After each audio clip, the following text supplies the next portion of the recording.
Ајде, почнуваме.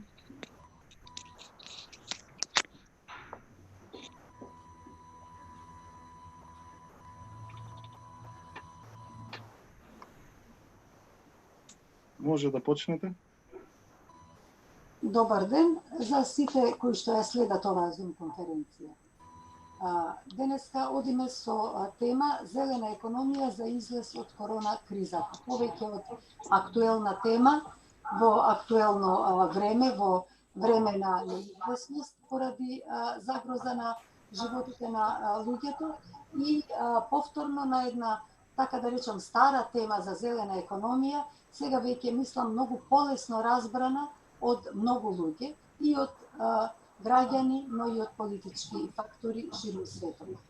Денеска ќе се обидеме да одговориме на две прашања со оваа Zoom конференција. Прво, кои се перспективите за економски развој на македонското општество по корона кризата? И второто прашање е како државните и локалните институции ќе овозможат отворање зелени работни места. Организатори на оваа Zoom конференција се Зелениот институт и партијата Зелена дом со поддршка на холандската фондација Bureau de Helling. На ова конференција беа поканети експерти, стручни лица од областа на животната средина, граѓански активисти од заштита на животната средина, представници на институциите и медиуми. Има одзвани од сите сфери, а исто така оваа конференција се пренесува во живо на Facebook. Така што има повеќе начини за комуникација. Конференцијата ќе оди на тој начин што најпрвен ќе имаме воведни обраќања на организаторите на Зелен институт и на Зелената партија Дом, а исто така се надеваме ќе се вклучат и од Холандија, од Bureau de Helling. Потоа ќе има работна сесија каде што ќе се обратат државната секретарка во Министерството за животна средина и просторно планирање Ана Петровска, која ќе говори за зелените работни места како потенцијал за вработување на младите. Потоа ќе говори Кристијан Балевски од првата органска задруга во Баландова за органското производство и здрава храна, кој е предизвик за младите. Потоа ќе говори Ервин Реджепагич, инженер по електроника од приватниот сектор, на тема нови технологии за одржлив економски развој. Потоа следи Јупчо Јаневски, директор на Агенцијата за промоција и поддршка на туризмот, кој ќе говори за екотуризмот како можност за локален економски развој. Потоа следи излагањето на Кристина Оджаклиевска, планер со посебни овластувања во Агенцијата за просторно планирање, која ќе говори за концептот на зелена економија во интерес на јавното здравје. И работната сесија ќе ја заврши Мирослав Богдановски, раководител на градскиот инспекторат во Скопје, со темата воведување еколошки стандарди во индустријата и инспекцијскиот надзор. Потоа ќе отвориме дискусија, ќе ве молиме сите кои што сте заинтересирани да пишете на опцијата чет, за да можеме да ги проследиме и за да може домајкинот, а и експертот кој што е ангажиран, да ги види имињата и како што ќе најавувам, ќе давам збор, така и тој ќе овозможи да говорите. По дискусијата и прашања на кои што ќе одговорат нашите презентери, потоа ќе следат заклучоци од страна на организаторите и со тоа ќе ја затвориме конференцијата вкупно за час и половина. Извинете што задоцневме, имавме проблеми со вклучување на пријателите од Холандија, се надевам дека сега ќе биде се во ред. Затоа го почнуваме делот со воведни обраќања и давам збор на Наташа Андију, председателка на Зелениот институт, да каже некој збор за целите на конференцијата. Повелете. Благодарам, Лиле. Добар ден на сите. Најпрво сакам да ги поздравам сите присутни. Ви благодарам што одлучивте да ја следите оваа конференција и секако огромна благодарност за поддршката на Дом, за тоа што како и повеќе пати се наоѓаме на иста линија и во однос на заштитата на животната средина. И една од темите на кои што сега денеска сакаме да дискутираме и сме повторно на иста линија е во врска со нашите погледи како зелената економија може да придонесе кон излез од корона кризата, односно она што, како што спомне и Лиле, сакаме да дискутираме за тоа кои се перспективите за економскиот развој на македонското општество по корона кризата, бидејќи факт е дека ова нели во еден момент ќе заврши, но во оваа смисла сакаме да дискутираме за неколку работи, бидејќи ние гледаме зелената економија како реалистичен, фер и одржлив економски модел. Веруваме дека ќе успееме да извадим, да дојдеме до заеднички заклучоци како понатаму да се делува, воедно отворање на нови зелени работни места, користејќи ги паметните технологии. Всушност нели оваа конференција е организирана со подршка на таков вид на апликација, односно на Zoom апликацијата, но секако да не го заборавим и органското земјоделие, енергетиката, зелените градови, развојот на екотуризмот, што верувам дека ќе се овозможи нели да се развива понатаму, и исто така еколошки решенија за озеленување на економијата и заштитата на здравјето.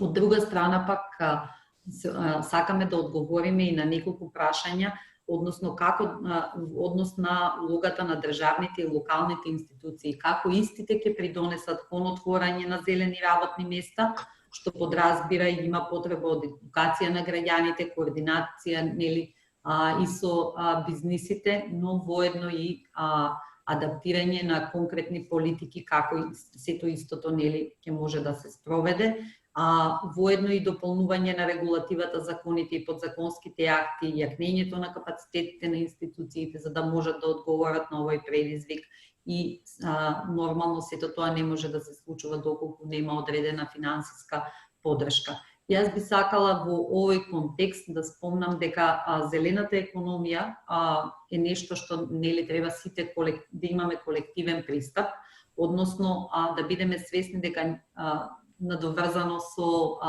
одржливите развојни цели никој не треба да биде оставен позади, no one left behind, кое што е нели мотото, и во таа смисла не треба да ги оставиме оние што се најранливите групи, бидејќи оваа ситуација ќе остави огромни последици и ќе треба да се креираат доста социоекономски мерки за надминување нели на кризата на корона кризата, но исто така многу важен сегмент, како што и напоменав, е како ќе се дизајнираат, како ќе се адаптира законодавството, правилата и процедурите за да може да имаме понормален живот нели во ситуацијата, но во никој случај нели не треба тоа да се случува тоа на сметка на штета на граѓаните. Во оваа насока мислам дека зелената економија ќе придонесе, и доколку се посветиме на понатамошно развивање на зелените политики, ќе придонесе многу за да излеземе од оваа криза која што е предизвикана нели од вирусот корона, и се надевам дека од оваа конференција ќе произлезат корисни насоки за како во секој од овие полиња на кои што денеска ќе дискутираме, како понатаму нашата држава ќе се движи воедно следејќи ги европските трендови. Ви благодарам на сите. Добре, благодарам Наташа. Сега и давам збор на Маја Морачани, председателка на Зелената партија Дом, да проговори за зелената економија како приоритет на партијата. Повели, Маја. Благодарам, Лила. Добар ден и од мене, и навистина ми е задоволство што денешната конференција предизвика голема заинтересираност во јавноста, и се надевам и верувам дека нашите панелисти ќе го задржат вниманието на денешните учесници во конференцијата и пошто ќе следи дискусија. Во изминатите месеци светот се соочи со досега во мирнодопски услови невидени закани од здравствен и од социоекономски аспект предизвикани од COVID-19 пандемија. Оваа пандемија предизвика радикални промени во нашето секојдневно живење и практично го стави под знак прашање се она што претходно го земавме здраво за готово. И целата оваа состојба практично го наметна прашањето кога ќе надминеме корона пандемијата за да се вратиме во нормалност. Но токму овој израз кој многу често го користиме, враќање во нормалноста, е алармот што го отвара прашањето дали навистина нас ни е потребно и дали сакаме да се вратиме во таа стара условна нормалност. Или што функционира по принципот business as usual, или сакаме овие стекнати искуства да ги искористиме и да градиме во иднина едно просперитетно општество во интерес на здравјето и благосостојбата на луѓето со целосно почитување на природата. Она што е визија на Зелената партија Дом за развојот по корона кризата е дека нас ни е потребен концепт на развој на општеството во кој здравјето и благосостојбата на луѓето ќе бидат пред профитот на поединци и кој што ќе се базира на солидарност и меѓусебна соработка, за кој што видовме дека се навистина темелни вредности и дека ни се неопходни за нашето функционирање, општество во кое никој нема да биде заборавен и ќе функционира во хармонија со природата.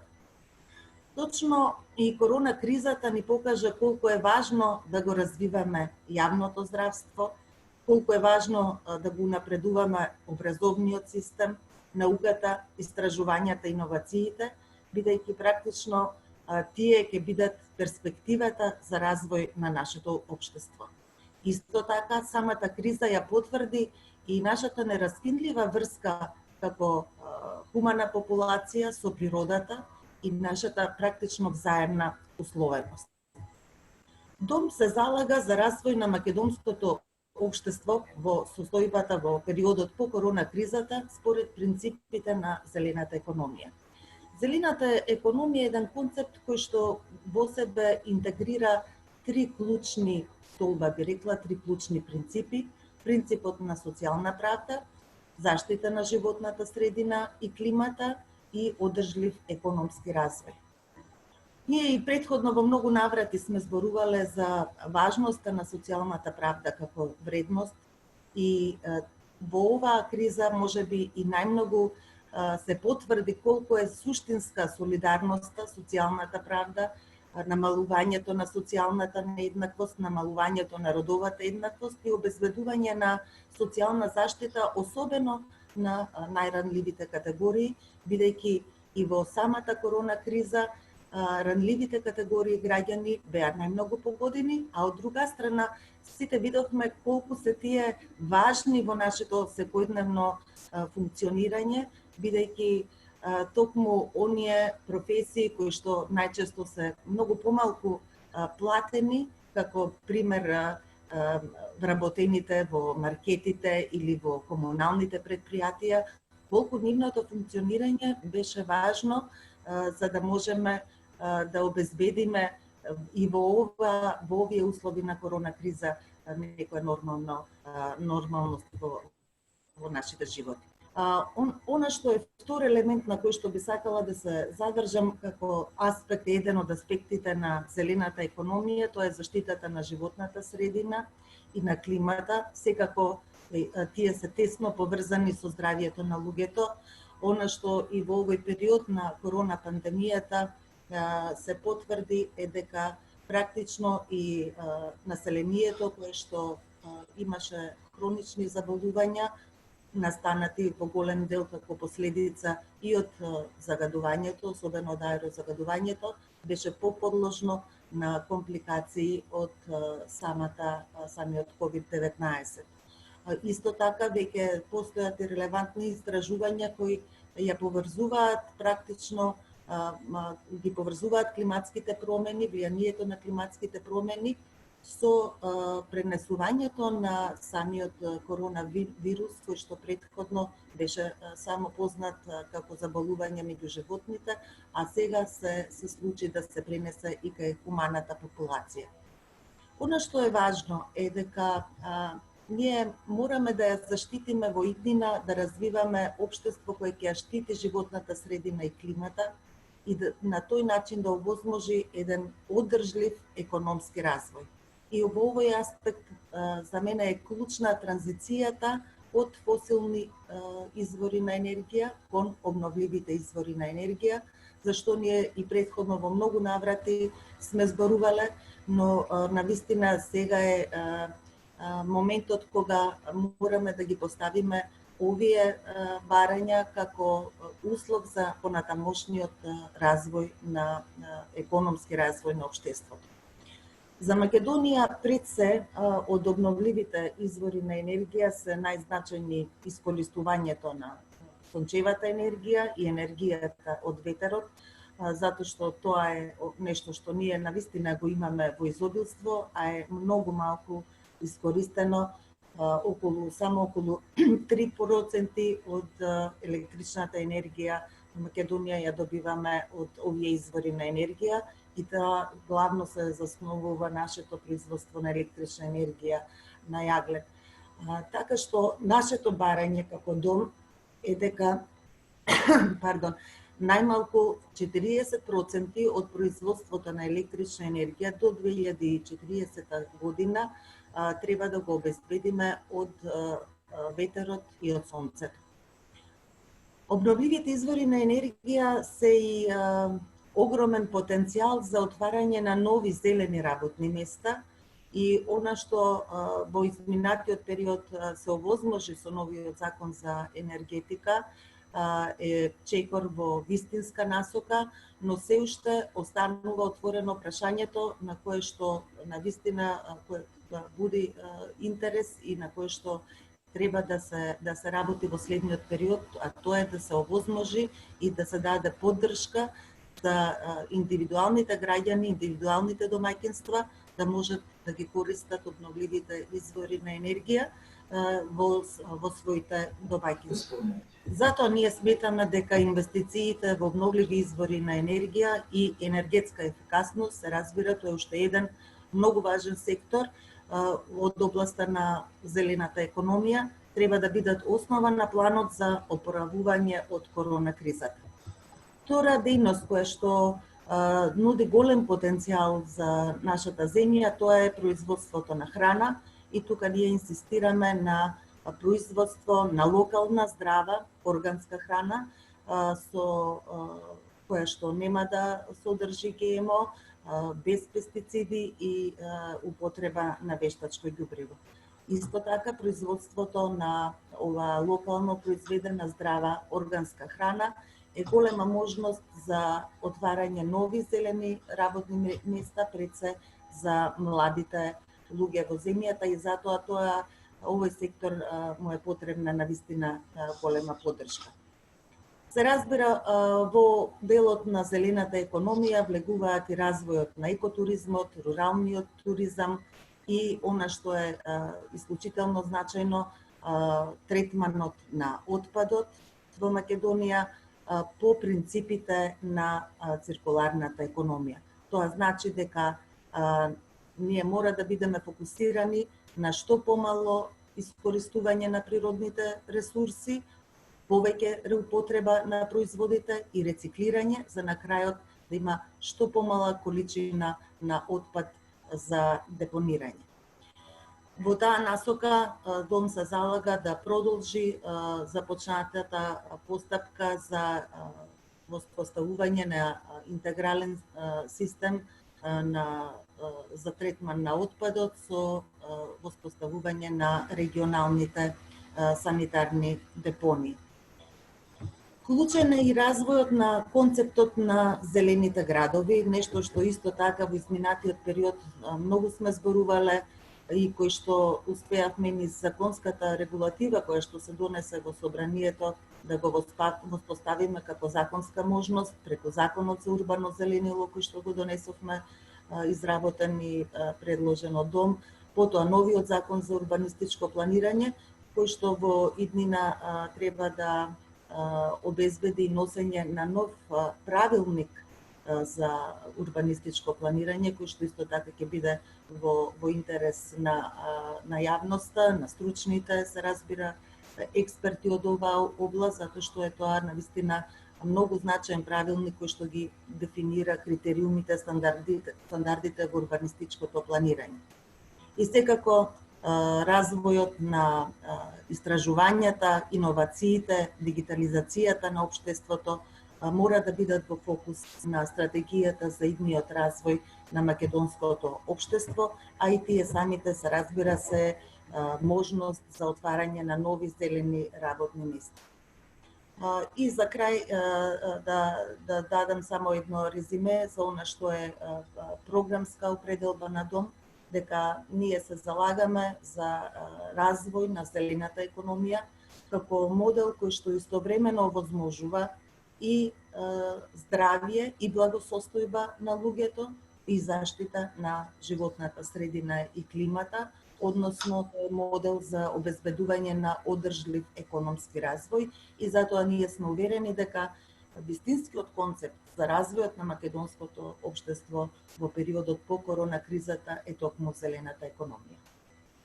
Благодарам, Маја. А сега збор има Ана Петровска, државен секретар во Министерството за животна средина и просторно планирање, која ќе говори за зелените работни места како потенцијал за вработување на младите. За жал, Ана има проблем со зумот и ќе мора да се задоволиме само со нејзиниот пријатен глас. Ана, може да се јавиш? Благодарам, Лиле.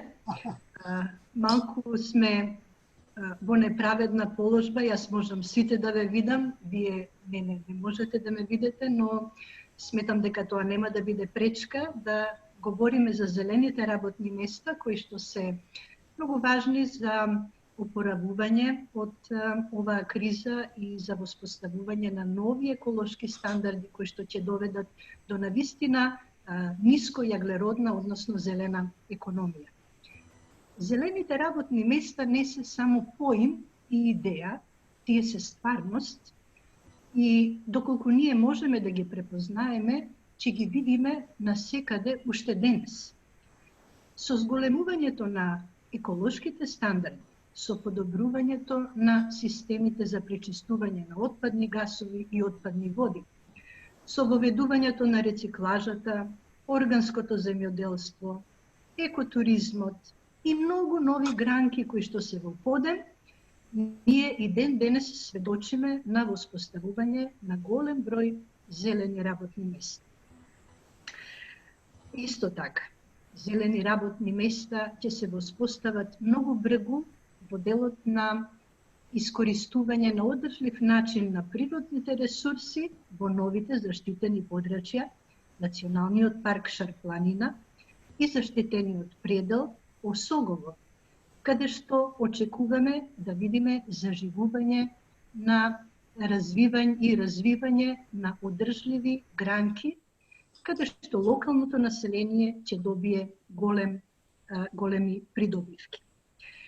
Освен постојните зелени работни места, морам да кажам дека во светот се јавуваат и нови технологии, каде што реално очекуваме и појава на нови занимања, целосно нови занимања.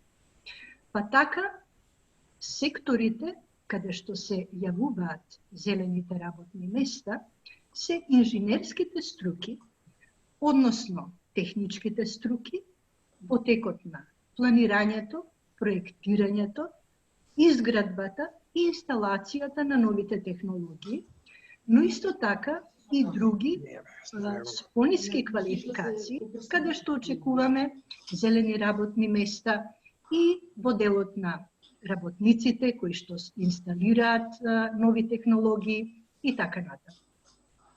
Ние имавме прилика да спроведуваме повеќе проекти како пилот активности за да пред се ја креираме побарувачката за овие зелени работни места, но исто така треба да работиме и на понудата за зелени работни места, каде што ќе изградиме високо квалификувани кадри.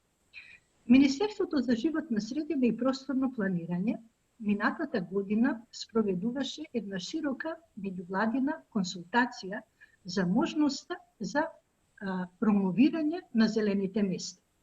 И тугаш ги утврдивме следните слабости.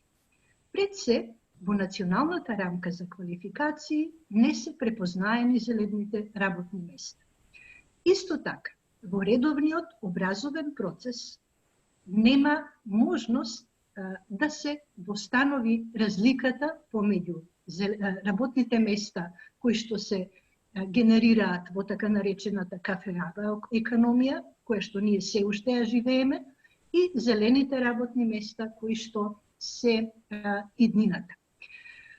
Освен ова, ние утврдивме дека не постојат квалификувани центри за обука, кои што ќе можат да вршат дообука и преквалификација на работниот потенцијал, значи на работниците, за да можат да одговорат на потребите на зелената економија.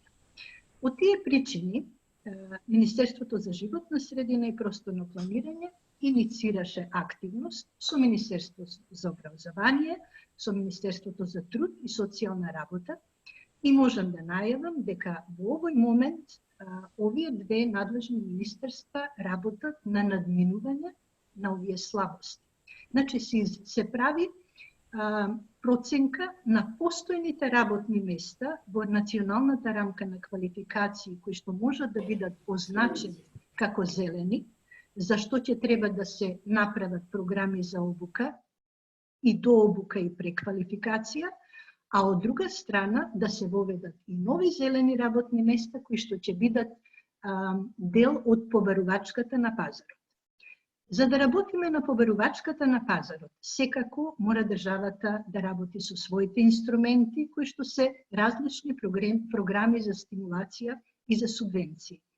Така ние препорачавме на Министерството за труд и социјала во својата програма за вработување, што ја спроведува пак Агенцијата за вработување, да обезбеди можности за обука и за дообука и да воспостави тренинг центри кои што ќе можат тие образовни програми да ги одвиваат.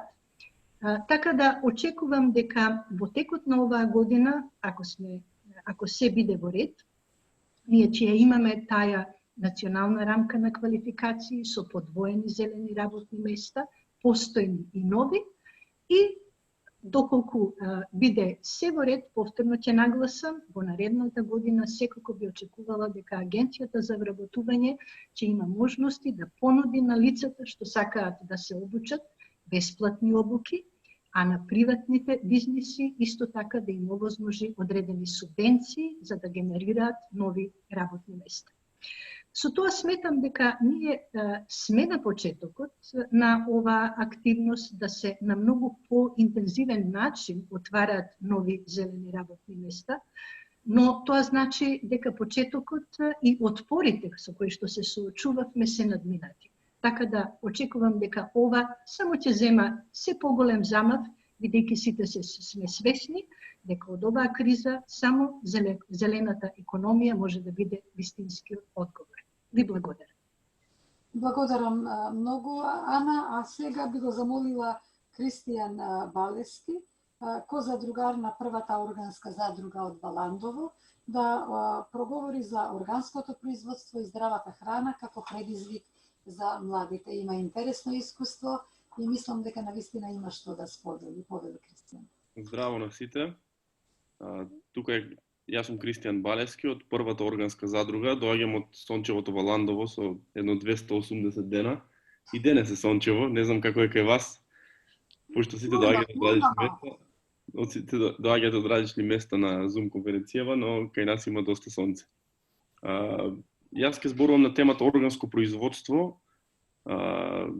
Органското производство на премиум производи, бидејќи ние сме мала земја и ефектите од коронавирусот и придобивките кои што ги имаме.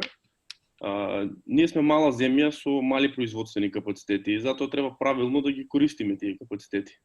Ако пред 10 години ги едуциравме граѓаните што е органска храна, денес имаме потреба да ги задоволиме потребите од континуиран раст на побарувачката.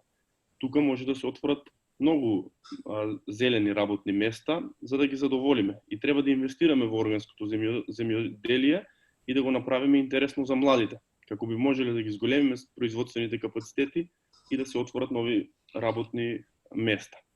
Сега со коронавирусот заклучивме дека домашното производство на храна е најважно иако ние сме увозно зависна земја, по затварањето на границите поради пандемијата, се намали увозот на продукти од другите земји.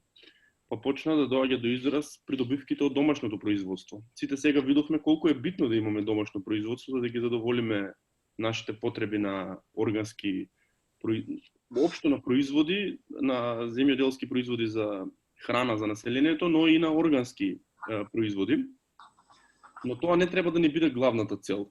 Со органското производство нашата главна цел треба да биде да станеме главен извозник во регионот на органски производи и со тоа би живееле во баланс со природата на модерен начин, бидејќи тие методи кои што претходно се користеа на земјоделство со пестициди, со хемикали, веќе не се модерни и не се здрави ни за конзументите, а најмалку па за луѓето кои што ја обработуваат земјата. Така да треба целосно да се насочи, нашата држава е насочена, субвенционира органско земјоделие, но треба целосно да ги насочиме сите потенцијали и да ги искористиме сите потенцијали за да се стави, не да се стави крај, туку да се намали стариот начин на производство, конвенционалниот начин на производство. Сега за тоа да се случи треба да се инвестира во органското земјоделство и инвестирањето треба да се зголеми. Досега Министерството за земјоделие инвестира доста преку агенцијата преку платежната агенција, но треба да се зголеми. На секој млад земјоделец му треба модерно Министерство за земјоделие, а тоа подразбира дигитална комуникација и политики кои би ги привлекле младите да инвестираат. Неколку критични точки кои што Министерство за земјоделие треба да ги земе во предвице, спроведувањето на ИПАРТ мора да се зголеми, а тоа значи да се прилагодат критериумите за брза имплементација и да профункционира финансирањето преку Македонската банка за поддршка и развој. Бидејќи не секој млад земјоделец има средства за да покрене еден бизнис како што е органското земјоделие. Исто така треба да земеме во предвид за да се вратат младите луѓе да почнат да ги отворат тие зелени работни места, треба да има електрична енергија на секој производствен капацитет. Тоа значи електрична енергија за наводнување, но и електрична енергија за да може да се развие производствениот капацитет. Еден од начините кои што ние го предлагаме како прва органска задруга е да се субвенционираат соларни панели и пумпи за наводнување на производствените капацитети, а со тоа ќе се окрупнат земјоделските капацитети и ќе добиеме зголемување на производството за најмалку 30%. Еден друг начин кој што младите земјоделци треба да го земат во предвид е и издружувањето на производствените капацитети, бидејќи со тоа би добиле поголеми капацитети, би биле поинтересни на пазарот. Еден начин кој што ние го спроведовме е задругарството. Претходната година ја формиравме првата органска задруга на органски производители на бадем, јапонско јаболко и на мед. Сега моментално сме околу 12 на членови и планираме органската задруга да расте. Во меѓувреме отворивме 5 нови работни места на луѓе кои што претходно, иако бевме 12 луѓе, ги немавме вработено тие не беа отворени тие работни места. Направивме начин за да ги зголемиме капацитетите, а во исто време и да ги намалиме трошоците. Бидејќи порано сите 12 имавме неколку трактори, сите требаше една иста машина да ја купиме, сите требаше сам по сам да го бараме патот до пазарот, сите требаше да развиеме 12 нови различни продукти, а ние што направивме? Ги споивме капацитетите и со тоа развивме еден продукт кој што е во собственост на првата органска задруга. Извинувам што прекинувам, пардон, дали ќе може малку побавно, бидејќи многу брзо ми зборувате, не можам да стигнам се. Извинувам. Благодарам. Талмир Мељовиќ, кој што им преведува на нашите холандски пријатели, затоа. Да, добро. Каде застанав? Значи требаше да развиеме повеќе продукти или сите да го најдеме патот до пазарот, на тој начин што се здруживме, направивме еден продукт на бадем и тој е во собственост на првата органска задруга, еден продукт од јапонско јаболко, сушено јапонско јаболко, мед имаме и сите се во собственост на задругата. Така да сега задругата ги пласира производите, а не сите ние 12 луѓе да си правиме конкуренција на пазарот, да ги спуштуваме цените и така натаму. Така да младите кога би размислувале за отварање на некое органско производство би требало да ја земат во предвид, да го земат задругарството во предвид како еден начин на здружување и изголемување на капацитетите. Сакав уште нешто да кажам. Најбитната работа. За да имате органско земјоделие не треба да имате Г1 тешка индустрија. Тоа значи дека ние сакаме да наметнеме една политика на тоа да не се дозволи во земјоделските региони во Македонија да се отвараат Г1 тешка индустрија станици. Тоа значи сведоци бевме на рударската офанзива што имавме во Валандово и како ние и како активисти и како земјоделци се изборивме против рударската мафија и сакаме владата да ги заштити земјоделските подрачја, да не смее да се отвори Г1 тешка индустрија кај нив. Со тоа, како не би имале такви неприлики, би одржиле стабилност во земјоделското производство. Државата мора да стави крај на мешањето на Г1 тешката индустрија и органското производство. Тоа би било тоа од мене, така да доколку имате повеќе неколку прашања подоцна, ве молам, поставете ги. Благодарам на Кристијан, инаку Кристијан Балески заедно со татко му Димче, кој што не ги наздржал, и брат му Горан беа во првата борбена линија на спас за Валандово, граѓанската иницијатива за борба против отворање на рудникот Казандол на само 500 метри од органските насади. И таа иницијатива успеа заедно што еден широк фронт на екологисти и со поддршка се разбира и разбирање од институциите за овие аргументи. Сега, ако ми дозволите, би направила една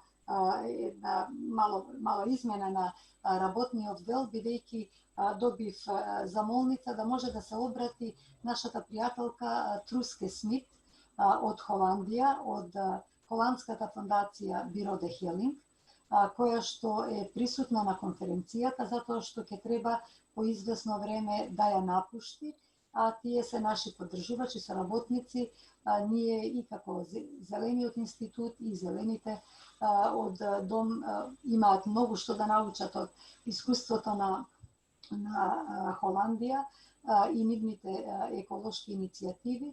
Инаку присутен е на конференцијата и господинот Ане Дебер, програмски директор за меѓународна соработка на Биро де Хелинг и долгогодишен поддржувач на зеленото движење во Македонија. Така што ако е Труске Смит се уште тука, јас би замолила да се обрати. Труске? Are you here? Anne, it seems she quit. Yes.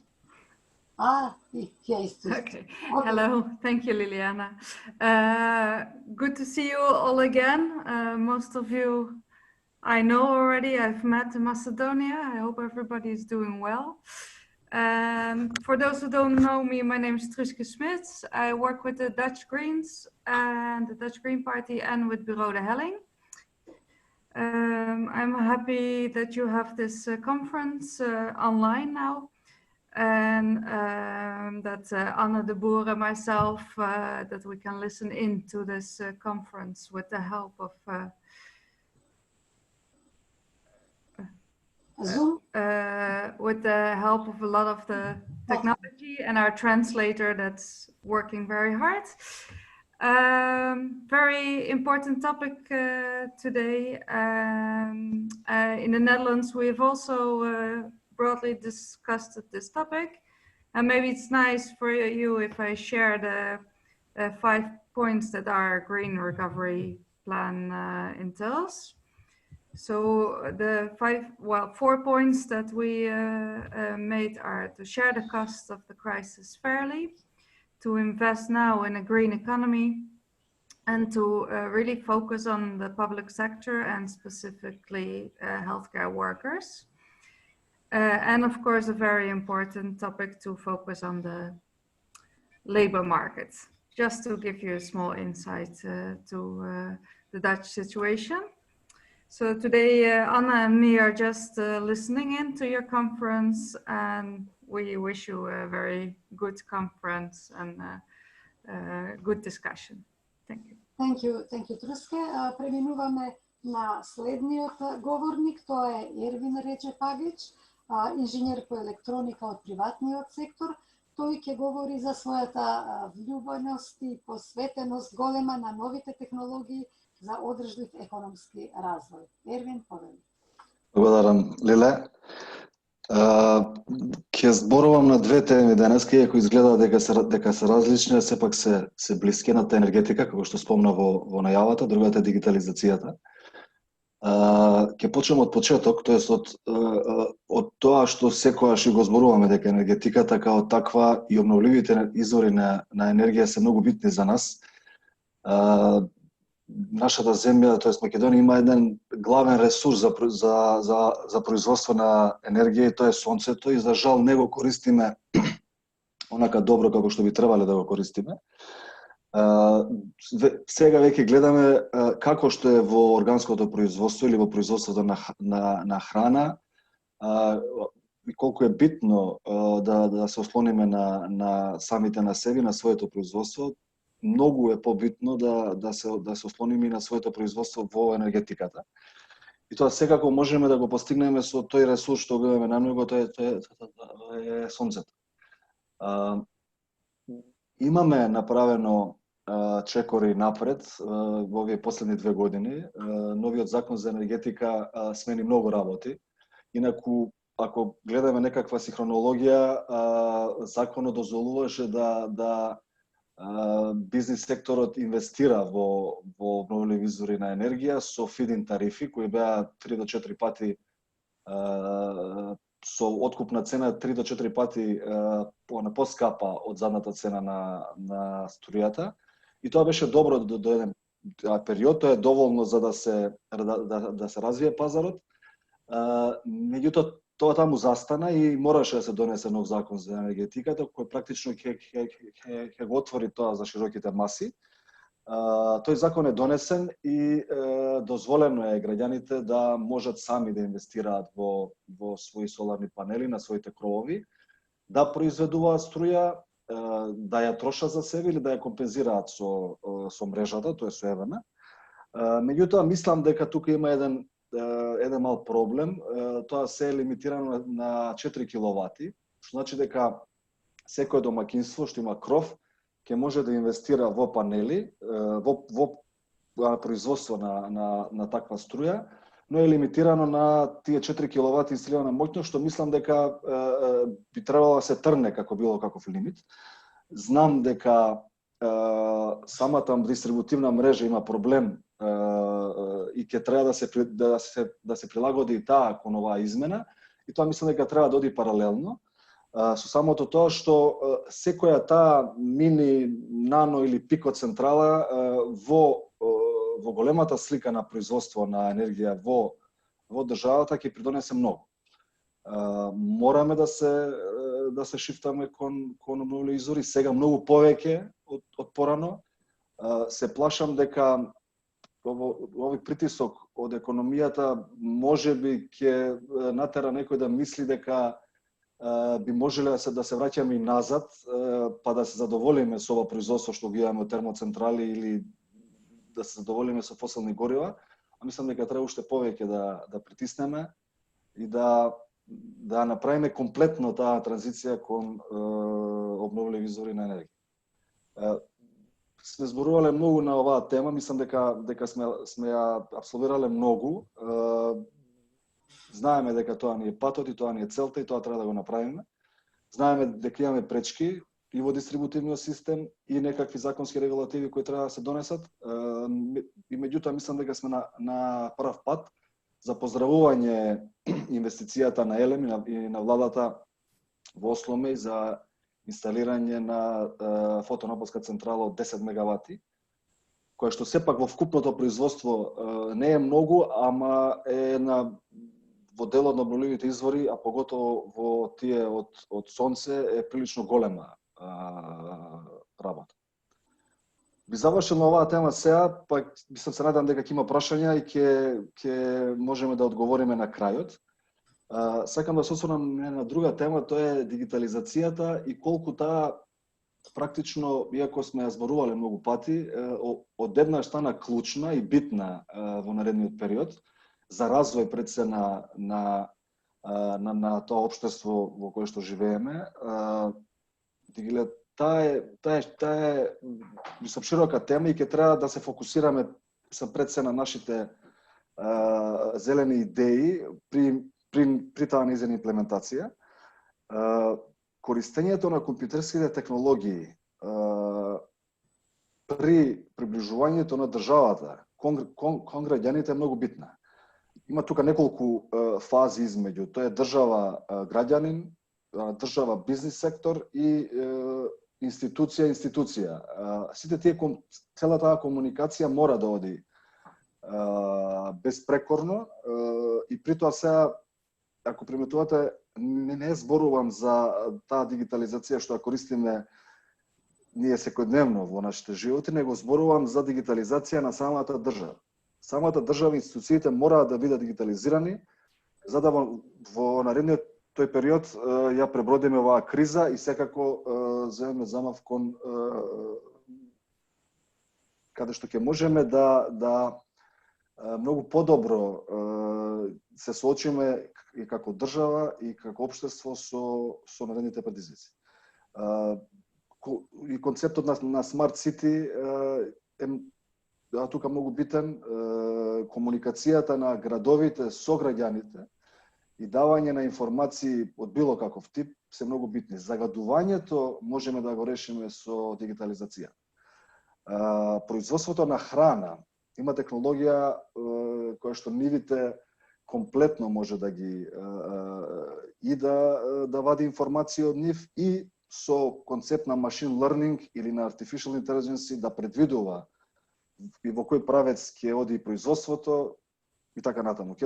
Еве Љупчо ќе зборува за туризмот, смарт туризам исто така hot topic во овој период и мислам дека ќе треба таа дигитализација многу повеќе да обрнеме внимание на неа.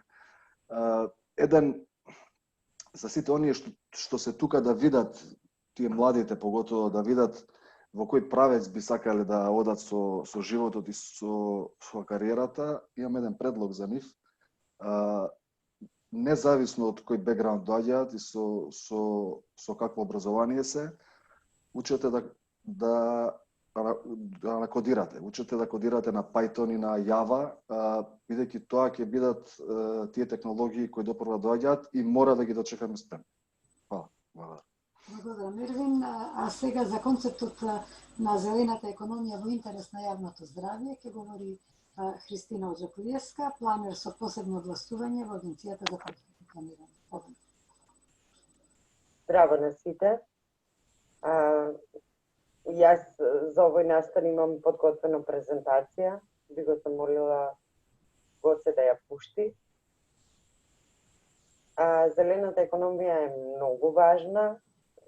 Транзицијата кон зелената економија е од исклучителна важност за заштита на јавното здравје, затоа што се што правиме за да ја заштитиме и животната средина, квалитетот на воздухот, квалитетот на водите и на почвата, сето тоа е во интерес на јавното здравје. Се извинувам, дали ја гледате презентацијата? Сега ја гледаме, да. Во ред. Одлично. Моите колеги претходно зборуваа за обновливите извори на енергија. Ервин зборуваше за тоа, обновливите извори на енергија имаат доминантен удел во доминантно влијание врз климатските промени преку емисија на стакленички гасови и еден од главните сектори во зелената економија. Земјоделството и туризмот исто така иако се споредни сектори, кај нас имаат голем потенцијал за транзиција кон зелената економија. Во моето излагање јас би обрнала внимание на останатите 5 главни сектори во зелената економија кои имаат влијание врз јавното здравје. Ве молам на следниот слайд.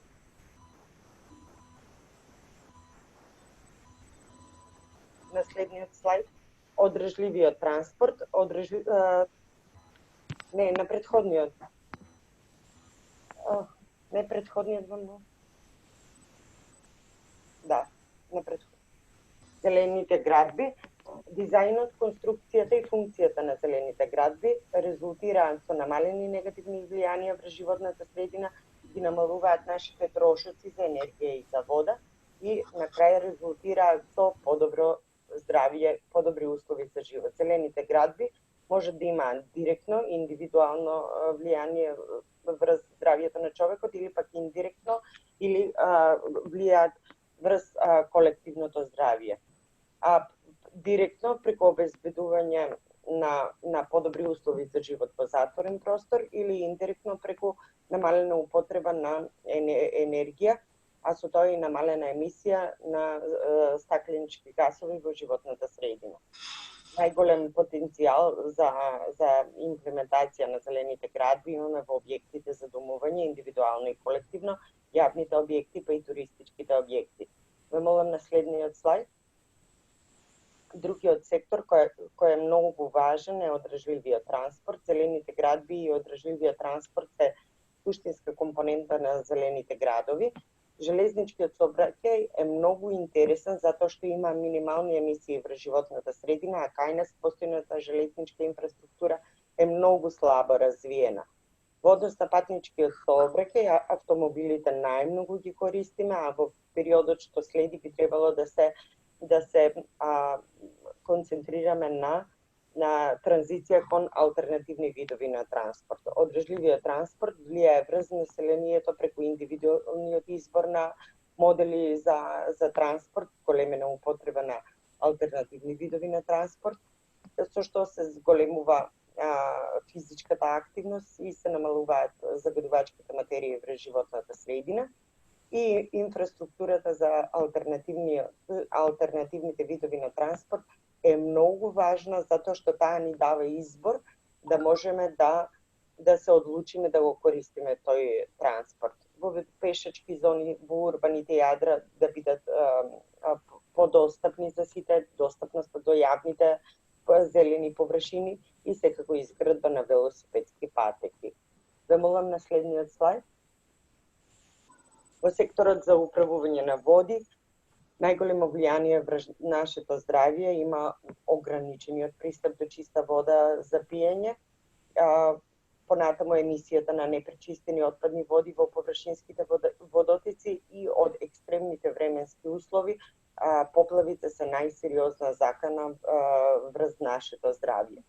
Во однос на управувањето со земјиштето, изборот на намената на земјиштето во иднина, дизајнот на окружувањето наше и транспортните модели кои го користиме имаат големо влијание на квалитетот на воздухот, водите и почвата и сето тоа влијае индиректно и врз нашето здравје. Ве молам следниот слайд.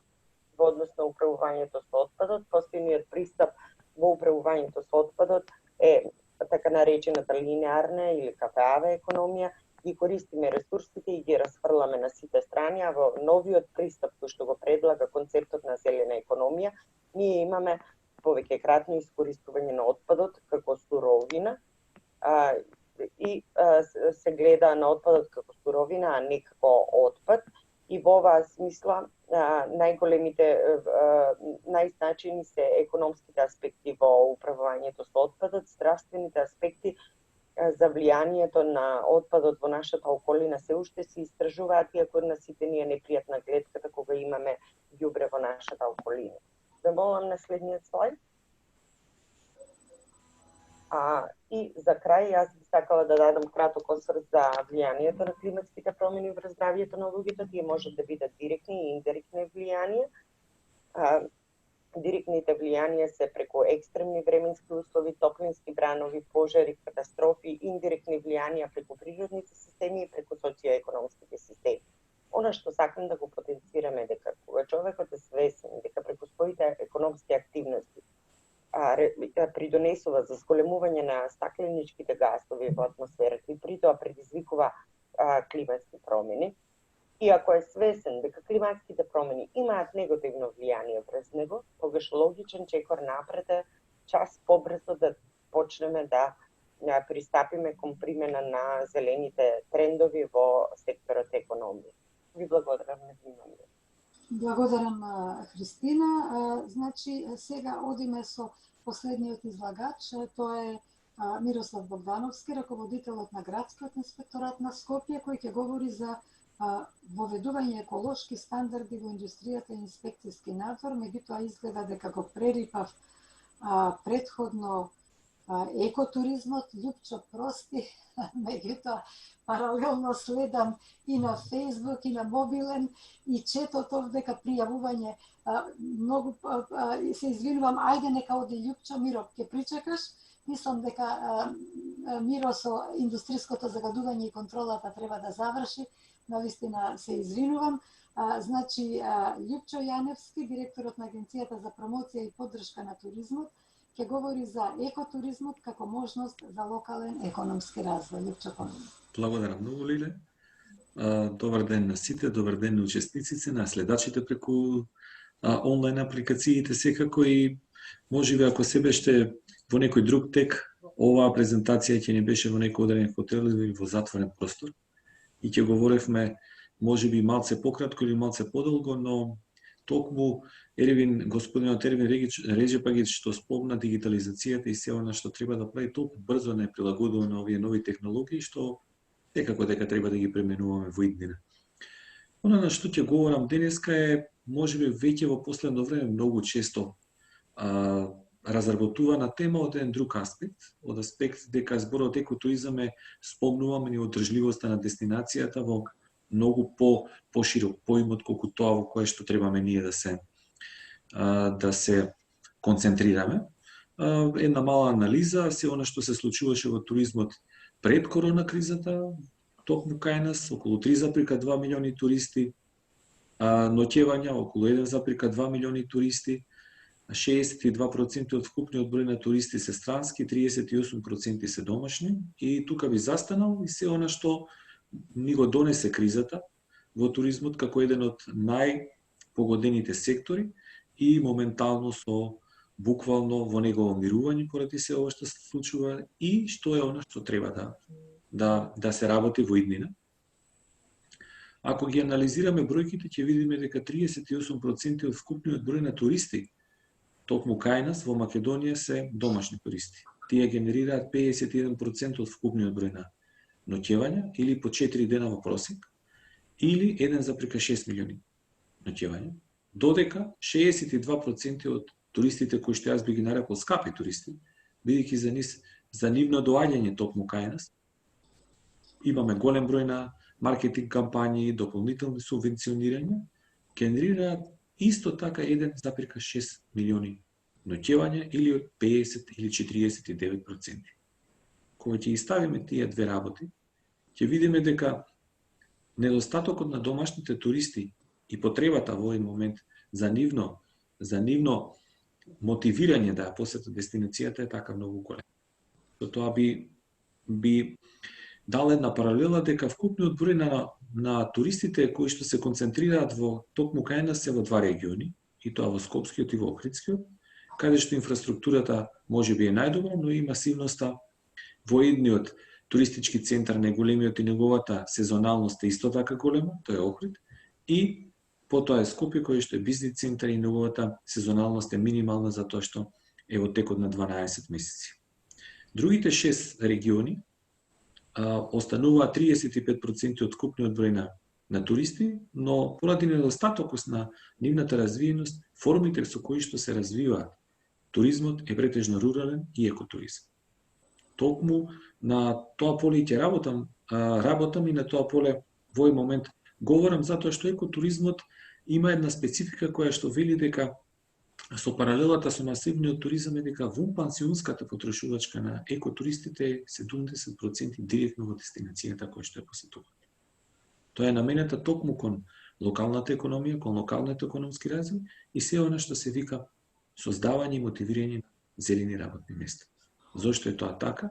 Затоа што екотуристите кои што препознаваат мек и тврд екотуризам се трудат максимално да немаат негативно влијание во природната средина, да ги користат локалните производи, да посетуваат атракции или форми да остваруваат на туризам кои што буквално се поврзани и се во во духот и дишат со самата природа. Ако направиме една паралела и видиме колку всушност од капацитетите кај нас работат екотуризам, во овој момент, за жал, ние во нашата земја немаме хотели со зелени звезди. Ние немаме ниту интеграција на двата правилници, едниот од Министерство за животна средина во кое што е за зелена маркичка и системот на категоризација кој што е по европски стандард. И нема никаква мотивација на сместувачките капацитети, без разлика дали се во руралните средини или се хотелски капацитети, да работат во духот на екотуризмот, односно во духот на екологијата и не користат заштедување на енергија, не користат обновливи извори на енергија, дополнително користат фосфати во детергентите, нема штедење на вода, дополнително исто така селектирање на отпад.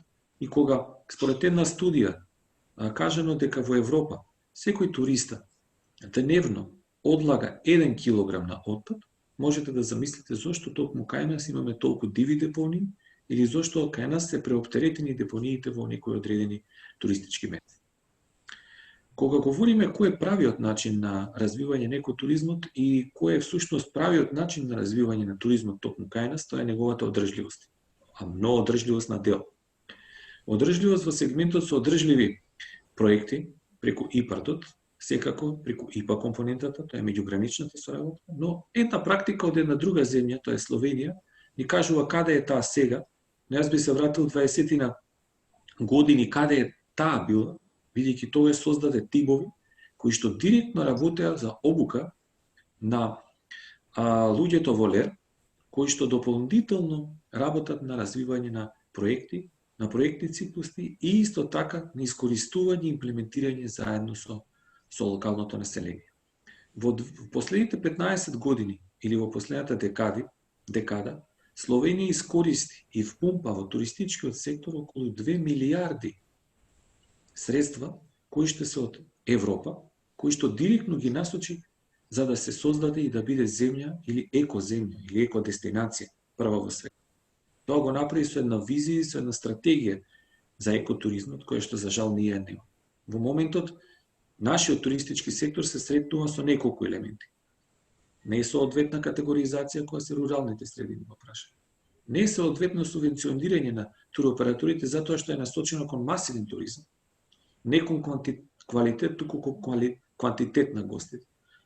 Исто така дополнително неемањето или завршувањето на стратегијата за рурален развој, која што заврши 2017 година, и каква таква стратегија државна за развој на туризмот, која што кога би ја погледнале, не би сакал во овој момент да ја коментирам, затоа што и таа е застарена и негде застанува 2015 или 2016 година.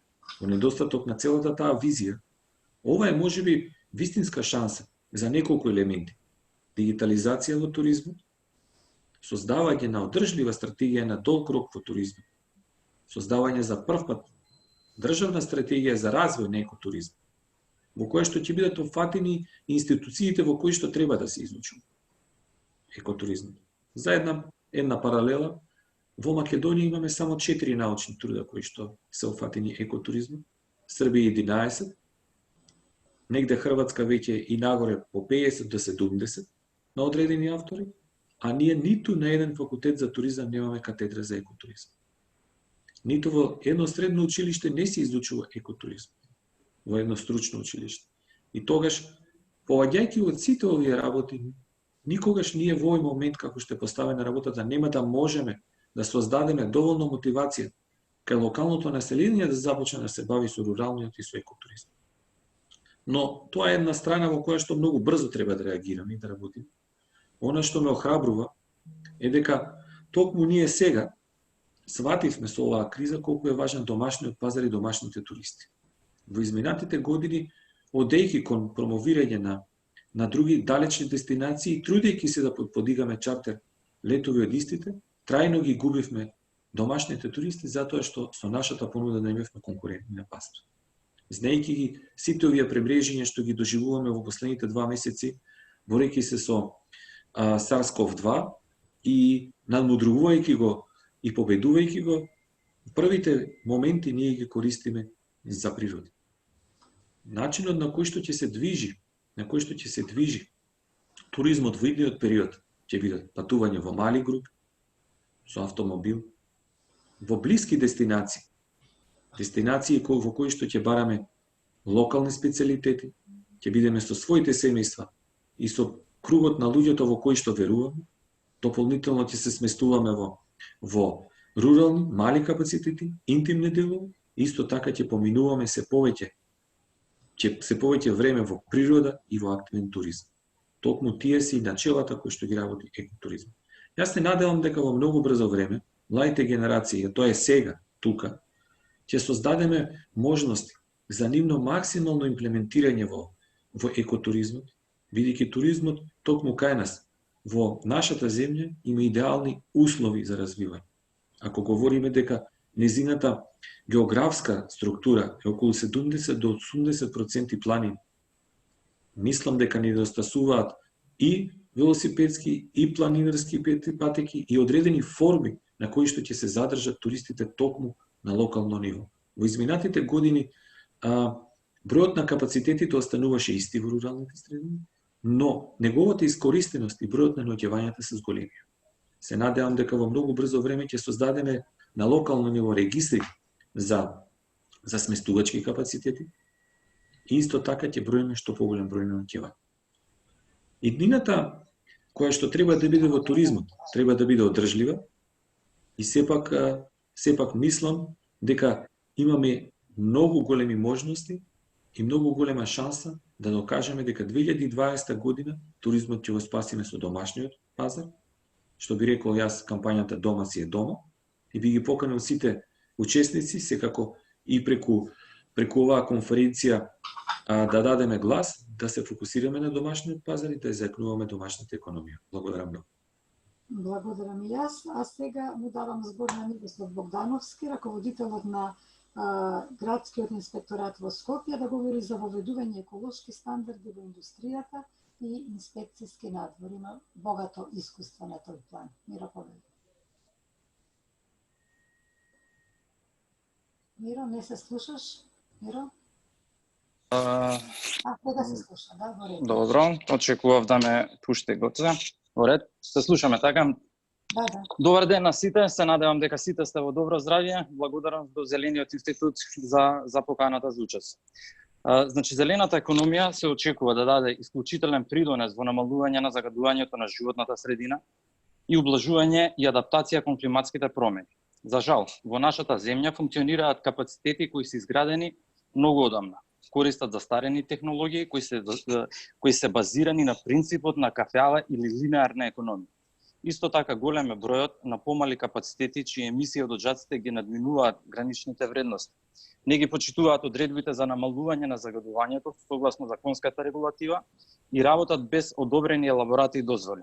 Во периодот на транзиција кон зелената економија, инспекцијскиот надзор е од исклучителна важност за справување со проблемите кои денеска ги живееме. Во изминатиот период граѓаните и невладиниот сектор дадоа значаен придонес во борбата против загадувачите. Тие активно ги користат достапните инструменти за комуникација со градот, социјалните мрежи, додека пак невладините организации алармираат за нарушување на состојбите во животната средина. По пријава на граѓани за загадување од индустријски капацитети, во неколку наврати инспекторатот на град Скопје спроведе вонредни инспекцијски надзори на терен и покрена иницијатива за одговорност на загадувачите, како што истекувањето на загадувачки материи во реката Вардар од страна на ArcelorMittal. Исто така, случајот со Екоклуб заради потврдено неправилно третирање на медицинскиот отпад, случајот е предаден во јавното обвинителство за понатамошно постапување. Во периодот што следи очекуваме соработката со граѓаните да се интензивира. Транспарентниот пристап е одлика на нашата работа и е добар затоа што отворено збориме за проблемите и само така можеме да одговориме на предизвиците во животната средина со кои секој ден се соочуваме. А во крајна линија да ги ублажиме или елиминираме последиците по нашето здравје и да го заштитиме здравјето на нашите деца. Инспекторатот на град Скопје во изминатиот период целосно го реорганизираше начинот на работа заради големиот број на пријави, но и заради зголемените вредности на параметрите за состојбата со квалитетот на воздухот, почнавме да работиме во две смени и направивме целосна прераспределба на сите инсталации што се во надлежност на градот. До сега е зголемен бројот на инспектори од 4 на 8 инспектори, но овој број во блиска иднина треба да се зголеми заради обемот на работа и бројот на инсталации кои треба да се контролираат. Во градот Скопје до сега се издадени околу 40 Б интегрирани еколошки дозволи и преку 500 елаборати за заштита на животната средина кои се во надлежност на инспекторатот на град Скопје. Иницииравме смена на правилникот за гранични вредности за дозволени нивоа на емисии, без кои во минатото им биле врзани рацете на инспекторите. Исто така го зголемивме и буџетот за оваа година, наменет за акредитирана лабораторија од 500.000 денари на 1,2 милиони денари, со што инспекторите на располагање имаат големен број на мерења. До сега имавме многу мал број на случаи на казнување со оглед на бројот на домаќинства во градот, бројот на инсталации, но и нарушената состојба со квалитетот на воздухот. Оваа година инспекцијскиот надзор се спроведуваше со голем интензитет и беа направени преку 390 записници за разлика од претходната година, каде што тој број изнесуваше само 160. Заради транспарентниот пристап во нашата работа, нашиот нов начин на работа најде ке поддршка кај граѓаните. Инспекторатот на град Скопје има должност да го следи почитувањето на еколошките стандарди во индустријата. Во таа насока мислам дека неопходно е да се направи попис на сите индустријски загадувачи во земјата, темелна ревизија на сите издадени А и Б еколошки дозволи и елаборати, ставање во законска рамка на капацитетите што работат без дозвола. Значи тука спаѓаат сите нелегални инсталации и оние отпади кои го откупуваат она железо и оној бакар што се спалува по низ целата земја. Исто така потребна е постојана обука на инспекторите.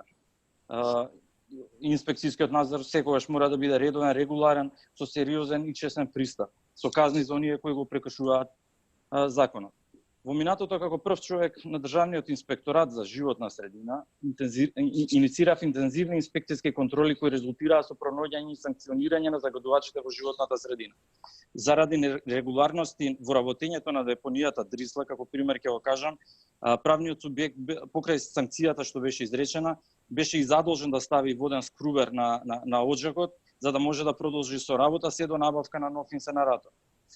Исто така тука треба да се спомне и незаконската експлоатација на песокот од речните корита што се случува во нашите реки беше најстрого санкционирана. При контрола на рудникот Казандол пронајдовме пропусти во однос на превземените обврски од договорот и како резултат што концесијата е раскината врз основа на тие не превземени обврски, нереализирани обврски. За крајот, во процесот на воведување на зелените економски практики, не треба да се занемари улогата на правните субјекти како клучен фактор. Потребно е воведување на така наречени зелени кредити од страна на државата или банките, кои инсталациите би можеле да ги користат за успешна имплементација на високите еколошки стандарди или новите технологии во своето работење. Националните и локалните економски политики треба да понудат одржливи решенија кои ќе гарантираат безбедноста на здравието, благосостојбата на луѓето и заштитата на животната средина и климат. Ви благодарам, доколку има прашања, стојам на располагање. Благодарам, Миро. Значи, го завршивме работниот дел. Јас да кажам само дека заради оваа конференција беше изготвена на темите од оваа конференција и брошура, која што ја напиша автори се Христина Оджаклиевска, Ана Петровска, Ервин Реджепагич и Љупчо Јаневски. Таа брошура е достапна во електронска форма сега на веб страниците на Зелениот институт и на Дом како организатори, а наскоро ќе биде и печатена при нормализирање на условите за живот. Инаку, сега одиме со дискусија. До сега имаме тројца пријавени, тоа се Зоран Бимов, Кристијан Марковски и Олгица Велјковиќ, со тоа што и останатите кои што ќе сакате можете на чет да се пријавите и ќе добиете можност да прашате, да поставите прашање дали до некој од да презентерите или да се произнесете по некоја тема. Повелете, значи, првим Зоран Бимов. Благодарам, Лиле, многу. И ваквите убави видеоконференции и значени конференции се многу потребни сега, затоа што сме дома и можеме многу повеќе да зборуваме и да се даваме некои добри идеи, критики и едно друго, како можеме понатака да работиме. Меѓу време овде, сега во овој момент сум едноставно како Зоран Димов, не би сакал да се презентирам кој сум, што сум, како сум. Многу од вас може да ме знаат, може да не ме знаат, како и да е. Би сакал само да зборам околу, пред сега да се насртам кон мојот дел на кај ромската популација. Као што знам дека многу пати со Носи Легов разговарав на овие теми, загадување на воздухот, ромите се најпроблематични во есенскиот и зимскиот период, кој што гора све и свашта, само да се затопли нивниот дом. Меѓутоа, земејќи предвид некои работи, кои што ги кажа сега и Мирослав, се согласувам многу од негова страна, знам дека градот покушава многу повеќе да ги дава резултати со инспекторатот. Ја би сакал само на Мирослав да му кажам дека потребни се и што се вика вонредни или да кажеме волонтери, медиатори, кои што ќе идат и ќе бидат присутни во местата кај што живеат не само ромите и некои другите националности кои што горат тврдо гориво, кои што потребуваат, али меѓутоа не би сакал само да се каже дека еве ги селивме ромите од кај Вардар и завршивме работа. Не е така. Значи имаме голем проблем во секаде кај што се гори тој дел тврди од било какви енергетици. Меѓутоа, за жал, многу пати сугерирав да и ромите влезат во таа користење на тие еколошки системи за грејење, меѓутоа тоа е многу малку. Не знам зашто, дали не е направена таква програма за ромскиот дел. Од друга страна, учествував на многу работи кај што кажа и Ервин околу смарт програмите и господин Кристијан се заблагодарувам што кажа убавиот дел дека можеме да се развие еколошкиот или грин бизнисот, но како и да е, најголемиот проблем кај нас во нашата држава е тоа што го немаме законот за социјално предприемништво.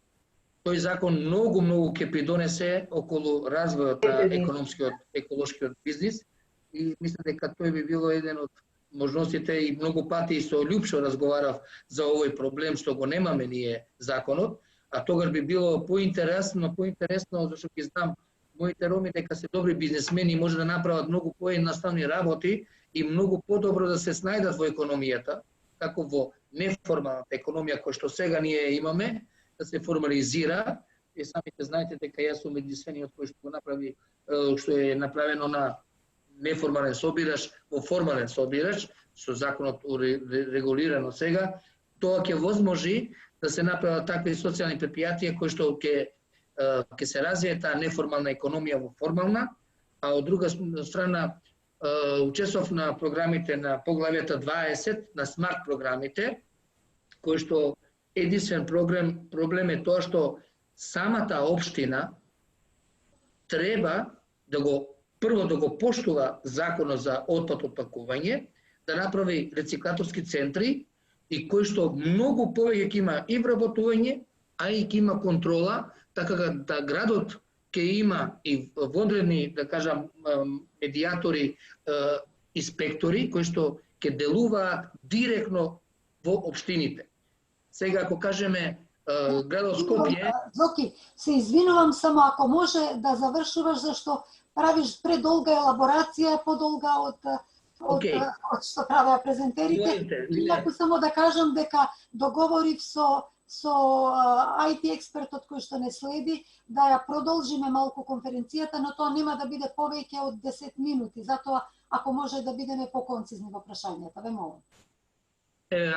Лиле, нема да удовлачувам многу, 1 минута и пол ќе завршам све, се надевам.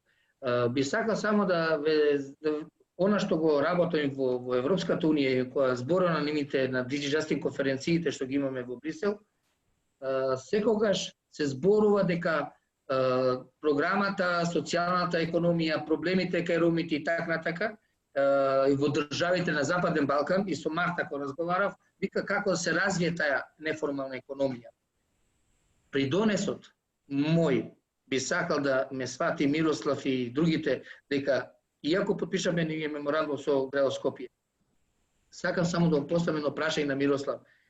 Не е све само во хартија да се каже дека сме направиле, него дајте да работиме малку дали постои систем, нешто изграден од социјалното предпријатие, дали постои ли можност во новиот парламентарен состав да овој закон, лично до тебе прашање, зашто ти си оној најбитниот грин, што се викаме зелената економија спаѓа во вашата политичка партија, да го покренете овој систем. Затоа што Лјупчо, како што го гледам и прашање до него да имам, во наредниот период, кој што доаѓа, дали мислиш, Лјупчо, дека ќе имаме голем број на туристи, кај што короната се очекува и во септември, октомври да земе свој бенефит, што го викаме ние. Опасноста следува тек сега на вториот бран. Експертите во другите држави прават веќе студии што ќе се случува. Вие како директор во вашата гранка, сигурен сум дека ќе превземете малку поопширни работи околу овој систем што доаѓа сега. Јас се надевам дека ако се земе можност да се развие овој систем би било многу подобро. Ви благодарам сите. Благодарам, значи ти постави всушност 3 прашања, едното до Мирослав, другото до мене, меѓутоа јас се повлеков од активната политика, така што прашањето во парламентот понатаму ќе ги представува од дом Маја Морачанин, председателката, и мислам дека таа би било добро да се осврне на овој социјален аспект и околу законот за социјално предприемништво и друго што го допира твојот настап, и до Лјупчо Јаневски. Мислам дека на тој начин ќе биде задоволено твоето широко прашање со 3 подпрашања. Миро прв. Вклучи се Миро, не се слушаш. Ево, вклучам сум сега. Конкретно прашање немаше, меѓутоа инспекторатот, односно инспекторите работат согласно законите. Значи, колку им дозволуваат законите, толку може да работиме.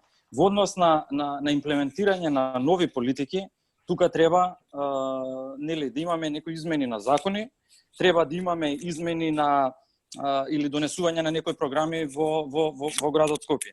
Ние како инспекторат, односно инспекторите, си ја вршат нивната работа согласно законските надлежности што им се доделени. Доколку ги надминат тие законски, значи може да има одговорност по самите инспектори. Значи инспекторите постапуваат во рамки на тоа што им дозволува законот. Благодарам, Маја Павлова. Дали може да има само едно прашање, Мирослав? Медиатори кои што можат да помогнат. Значи викаме на волонтери. Јас се согласувам, меѓутоа инспекторатот вака поставен не одлучува дали ќе има медиатори. Тоа треба во законска рамка да се вметнат тие медиатори, да се каже дека постојат медиатори со одредени правила и тие да функционираат. Јас се согласувам дека треба да има цивилни, да речеме, физички лица кои би биле, како што кажуваш, медиатори, и тоа би била една одлична мерка за намалување и за укажување на граѓаните за работите што едноставно едукација на граѓаните. Да, тоа е во рамките на еден граѓански активизам. Маја Морачанин. Да, јас ќе се надоврзам на одговорот од Миро, од ти започна во суштина прашањето со загадувањето кое потекнува од луѓе кои што палат различен тип на отпад, и дел се и припадници од ромската заедница. И ова е навистина комплексно прашање, кое што не може да се сведе само на реакција од една институција, конкретно еве од инспекторатот, ниту пак сметам дека и само законската регулатива би го решила. И затоа е важно да биде интерсекторски третирано, важна е едукацијата, но важно и да им се обезбедат услови за екзистенција на овие луѓе кои што секако не по своја волја живеат во субстандардни услови и се принудени едноставно од екзистенцијални причини да се занимаваат со вакви дејности, при тоа ставајќи го и своето здравје во опасност, разбира и здравјето на своите сограѓани. Така што од аспект како пратеничка на носење на закон за социјално претприемништво, апсолутно да, сметам дека ваков закон е неопходен и тоа ќе даде една законска рамка за да може практично оваа неформална економија да се формализира. Наистакнат случај кај нас е со неформалната економија на граѓаните кои што собираат отпад, најчесто пластичен отпад, кој потоа го носат до откупувачите кои понатаму го процесуираат, го рециклираат и така натаму, што значи ево интерес и на заштита на животната средина и на заштитата на здравјето на граѓаните, но се уште е во делот на сивата економија, дефинитивно со носење на законска регулатива за социјално претприемништво, за да може овие предпријатија на формален начин да функционираат, се разбира и за самите луѓе кои што се занимаваат со оваа дејност, да можат да ги уживаат бенефитите на вработени според законот за работни односи, да ги уживаат правата од легислативата. Така што одговорот е да. Благодарам, Маја. Љупчо повели? Љупчо Јаневски? Да, благодарам, Зора, на прашањето. Веќе кон крајот на февруари Агенцијата за промоција и поддршка на туризмот создаде координативно тело кое што заедно со сите релевантни фактори во туризмот, сите комори, дополнително здружени и асоцијација заеднички седна на маса и почна да ја решава проблематиката уште во најраната фаза. Факт уште во првиот момент беше дека самиот туризам ќе биде максимално на удар и токму и тоа се случува, а последен ќе искочи од оваа криза и многу покасно ќе влезе во сите турбулентни сегменти кои што го донесе ова време. Фактот дека добро се работеше во јануари и февруари е скокот на туристите до 15%, во однос до минатата година, се тоа се сруши како кула од карти или како еден балон од сапуница и ние во трк работиме одредени кампањи. 2200 година фокусот ќе биде домашниот пазар. Зошто? Затоа што јас се надевам ако успееме некако да се вратиме во нека одредена нормала, некаде во јуни месец, нормалата ја велам не по оние сегменти во кои што бевме навикнати да живееме и да го тераме туризмот, туку во една нормала во други сегменти, да се фокусираме на домашниот пазар, бидејќи тој во овој момент не е реален. Ние би можеле во текот на 2020 година да го оствариме успехот од 2019 со 1,6 милиони туристи. Затоа што оваа година, 2020 година, немаме сезоналност. Не очекувам многу брзо дека ќе се отворат границите, но затоа ние многу повеќе требаме да размислуваме на неговата одржливост, на екотуризмот и на руралниот туризам, бидејќи на тој начин ќе впупваме дополнително средства во локалниот економски развој и во локалната економија. Тогаш ќе можеме да овозможиме луѓето да го имаат бенефит. Во ова време јас повеќе би се концентрирал на протоколи кои што сега се изработуваат. Во 2 часот и 30 минути имаме состанок со координативното тело кој што треба да ги предадеме протоколите во Министерството за здравство, кон овозможување на хотелите да почнат да работат. Затоа што во овој период нели беа затворени, но не беа во можност да работат, а исто така нивните ресторани под одредени услови да бидат отворени и да сервисираат гости. На тој начин ќе овозможиме барем за викендите во туристичките места и во другите места, секако во државата, да имаме поголем број на луѓе кои што се сакаат да ги посетат руралните делови, да бидат во природа, а исто така да помогнат со токмуто впупување на средствата или домашниот извоз, го велиме ние во туризмот, да задржат што повеќе работни места. 2200 година во туризмот ќе биде борба да имаме што поголем број на домашни туристи, секако да имаме и да пречекаме и регионални ако се овозможи.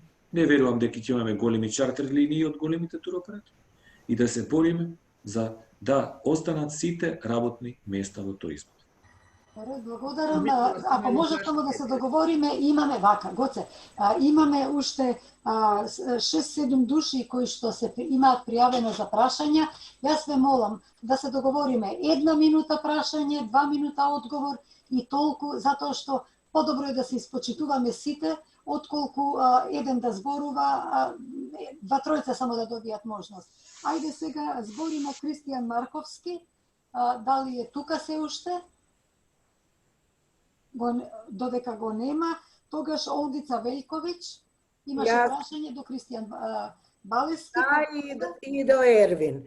Ајде. И ќе бидам кратка, бидејќи ми почнувам настава со учениците.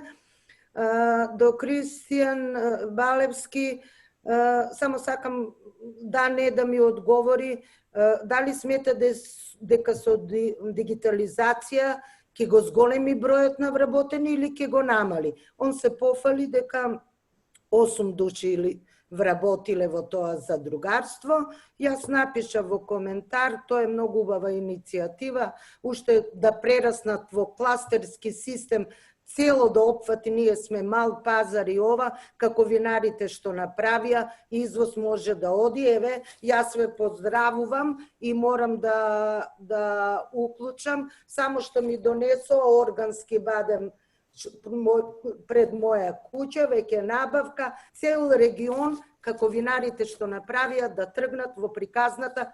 Мали се тоа производители за поздравување. Значи, кластерски систем како текстил што направи, винарија што направи, тоа е тоа. Не постои литература економска која што не вели дека дигитализација, поминува до 2050 ќе биде дигитално, но факт е дека работни места се намалуваат, органско производство е мало производство, со дигитализација се вклучувам сега и на прашањето до Ервин, бидејќи он е и у таа бранша, дали смета дека во овој момент таа дигитализација, апсолутно ја разбирам, но таа дигитализација подразбира и инфраструктура, и базни станици, и сега многу актуелно 5G, дали смета дека наша индустрија тоа во моментот и треба, зборуваме за туризам, заштитни подрачја, кога ние сме единствена држава која што немаме закон за заштита од електромагнетни зрачења, која што сите европски земји имат, а уште помалку правилник за превенција од електромагнетни. Благодарам. Значи, ајде, Кристијан прво. Кристијан повели 2 минути. Благодарам на прашањето, благодарам на поздравот и тоа што користите органски производи. Правите разлика помеѓу конвенционалното и органското и тоа е за поздрав. Сега, како би одговорил на вашето прашање, значи дигитализацијата во земјоделието е, да не кажам, комплексна, значи секогаш има работи кои што може да се дигитализираат, но мора да се направат со рака. Значи мора да има човечки фактор. Тука не може да го избегнете човечкиот фактор. Сега ние со тоа што се здруживме као задруга, отворивме 5 работни места, ама тоа се места во погонот на кај што се преработува финалниот продукт, се пакува, се преработува и се носи на пазар. Ама работните места кои што ги имаме на плантажата, секако мора да има човечки фактор. Ние не сме толку големи за да набавиме, не знам, некои машини, трактори кои што ќе работат на собствен дигитален погон, па да не треба да седи шофер, тоа нема да се случи. Машини за берба секако се модернизираме од година во година, но идејата е што повеќе луѓе да произведуваат органско и што повеќе луѓе да го започнат тој бизнис, а да не се иселуваат од држава. Бидејќи е добар бизнис и е приход со кој што една фамилија или семејство може да се издржува, да живее солидно во стандардни услови, нема да бидете богаташи од органско производство или милионери, но ќе живеете добро, нема ни потреба да работите, да се иселите од држава, да дојдете во Германија или дојдете во која и да е европска земја. Одговорот е даден. Благодарам. Ајде сега Ервин. Ервин Реџепагич во делот на дигитализација. Некако, Олгица, морам да признам дека го очекував прашањето од тебе дека ден. Не, дигитализацијата не имплицира 5G. Да бидеме на чисто. 5G имплицира дигитализација.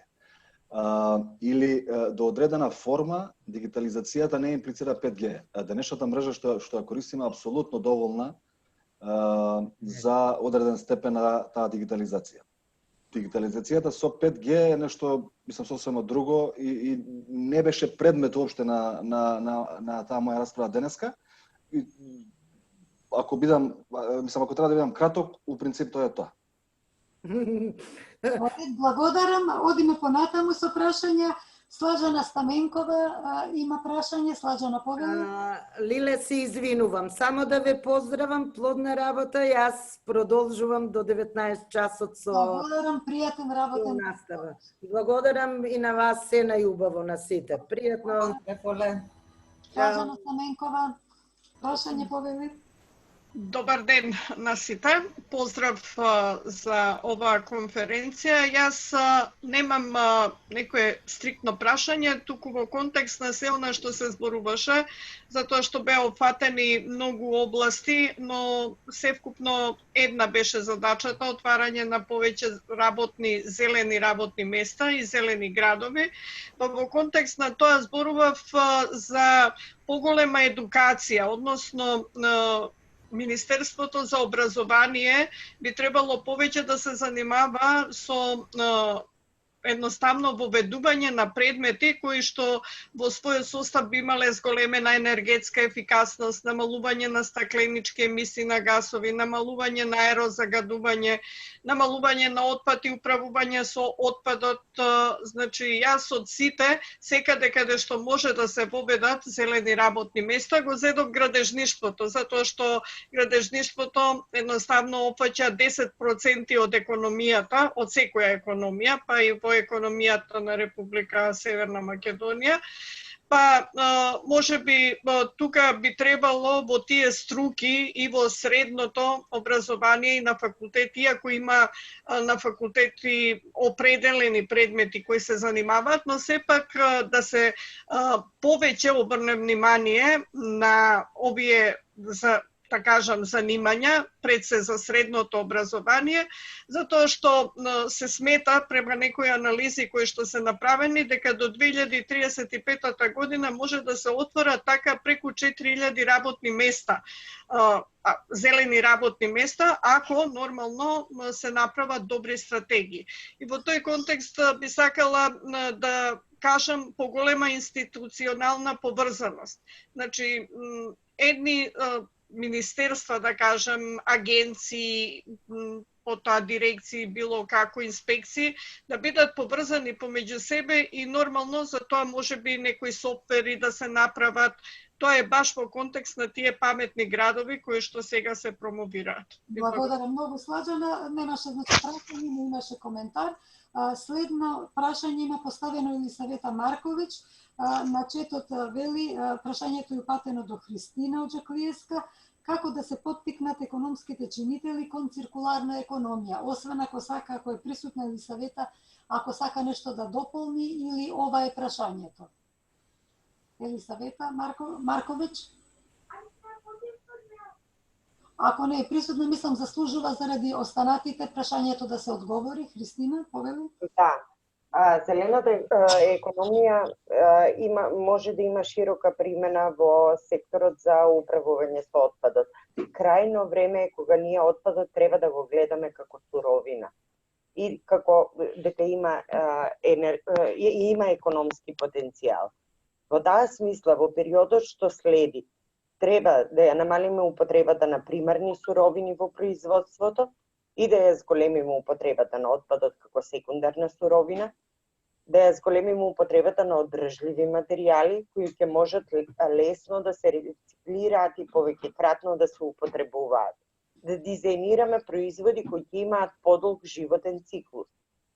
Исто така, продажните центри треба да ги мотивираме да нудат производи кои ќе можат лесно да се рециклираат и да понудат услуга за преработка или рециклирање на производот што го продаваат. После неговата употреба, купувачот повторно да го врати кај